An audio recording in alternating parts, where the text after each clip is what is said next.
Kolkata rape murder मामले में आए दिन नए खुलासे हो रहे हैं।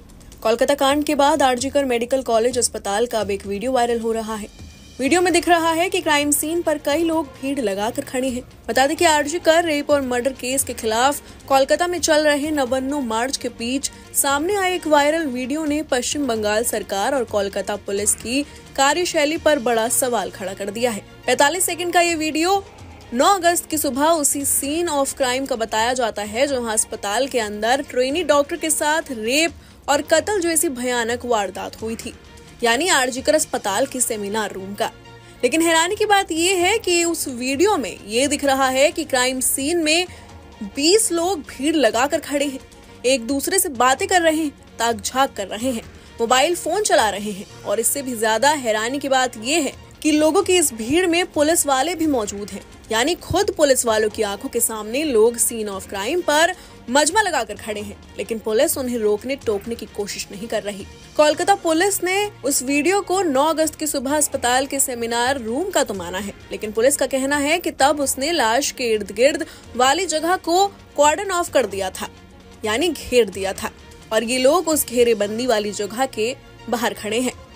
लेकिन कोलकाता पुलिस की सफाई से ही ये साफ है कि इतने सारे लोग उस सेमिनार हॉल के अंदर तब घुस आए हैं जब हॉल में लाश पड़ी है और क्राइम सीन को सुरक्षित करना पहली और सबसे बड़ी जरूरत है। सवाल ये उठता है कि आखिर इतने सारे लोग क्राइम सीन पर क्या कर रहे हैं। अजीब बात तो ये है कि इस भीड़ में अस्पताल के डॉक्टर और स्टाफ के साथ साथ कई बाहर के लोग भी हैं, जिनके कायदे से यहाँ होने का कोई तुक ही नहीं बनता है, जबकि खुद पुलिस ही पहले ये बता चुकी है कि सीन ऑफ क्राइम को पहले ही ढेर सारे लोगों की मौजूदगी के चलते खराब किया जा चुका है। अब सवाल ये उठता है कि जो पुलिस क्राइम सीन को खराब करने की बात कह रही थी, उस पुलिस की मौजूदगी में ही यहाँ क्राइम सीन पर लोगों की भीड़ लगी नजर आ रही है। जाहिर है कि क्राइम सीन की इस हालत पर अब कोलकाता पुलिस को जवाब देते नहीं बन रहा। हालांकि कई सवाल उठ रहे हैं कि तब तक जब जांच की शुरुआत भी नहीं हुई थी तो पुलिस ने कैसे समझ लिया कि जहां लाश पड़ी है वहीं कत्ल हुआ है। ऐसा भी तो हो सकता था कि कत्ल कहीं और हुआ हो, या फिर सेमिनार हॉल के ही किसी दूसरे हिस्से में हुआ और लाश को खींचकर दूसरे कोने पर लाकर फेंक दिया गया हो।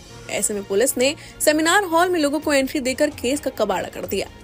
लेकिन ये तो रही सेमिनार हॉल के उस वायरल वीडियो की बात, जिसने मामले की तफ्तीश के लिए बड़ी चुनौती पेश कर दी। अब सीबीआई की छानबीन में साफ हुआ है कि वारदात की रात आरोपी संजय रॉय ने जिस बाइक का इस्तेमाल कर आरजीकर अस्पताल तक की दूरी तय की, वो बाइक भी किसी और की नहीं बल्कि कोलकाता पुलिस की ही थी। और तो और ये बाइक कोलकाता पुलिस कमिश्नर के नाम पर रजिस्टर्ड है। सीबीआई ने फिलहाल इस बाइक को जब्त कर लिया है। लेकिन सवाल ये उठता है कि जब आरोपी संजय रॉय एक पुलिसकर्मी नहीं है तो फिर वो सरकारी बाइक का इस्तेमाल कैसे कर रहा था, और कैसे ऐसे आपराधिक चरित्र वाले शख्स को कोलकाता पुलिस ने अपनी बाइक का इस्तेमाल करने की छूट दे रखी थी।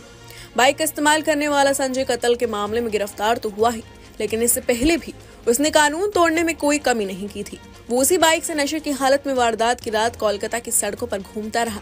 उसने अलग अलग रेड लाइट एरियाज का दौरा भी उसी बाइक से किया और कम से कम 15 किलोमीटर तक पुलिस की लिखी बाइक शराब के नशे में धुत होकर चलाई। Bureau report, news nation.